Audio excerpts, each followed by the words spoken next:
El passat dilluns 28, l'Ajuntament de Sant Pol de Mar va celebrar el ple corresponent al mes de novembre. Durant la reunió consistorial es va debatre diferents temes, dels quals destaquen 4 punts de l'ordre del dia. Per començar, l'Ajuntament va aprovar la ratificació de Ferran Xumetra, regidor d'Hisenda, com a tresorer provisional fins al 31 de gener de l'any 2017.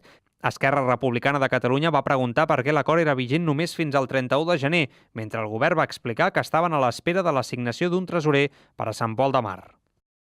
Jo voldria preguntar per què l'acord és només vigent fins al 31 de gener. Això potser ens obliga a haver de...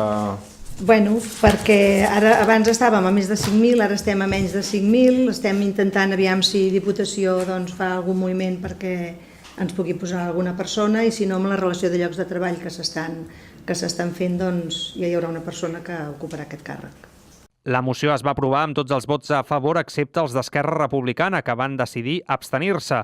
D'altra banda, el consistori va aprovar implementar mesures per fomentar que els establiments de restauració del poble ofereixin aliments per a celíacs. L'Ajuntament va indicar que, entre d'altres accions, incrementarien un 10% les ajudes als establiments per adquirir productes sense gluten.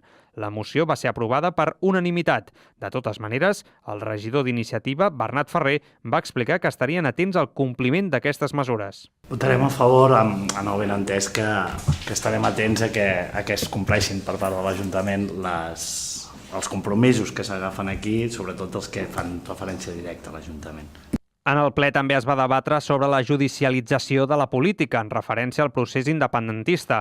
En aquest sentit, es va aprovar que l'Ajuntament donarà suport explícit a tots els càrrecs electes perseguits per la justícia del procés. D'altra banda, es va aprovar també el suport de l'Ajuntament a un referèndum pel setembre de l'any 2017. La moció va ser aprovada per unanimitat.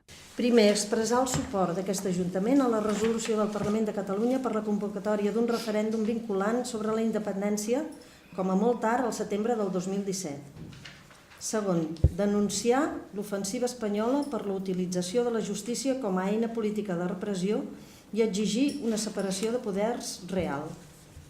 Tercer, donar suport als ajuntaments i electes que estan sent investigats per la justícia per promoure l'exercici del dret a decidir i defensar totes aquelles accions relacionades amb la independència de Catalunya. A banda d'aquests temes, també es va aprovar per unanimitat una moció per exigir una millora en la circulació pel Maresme.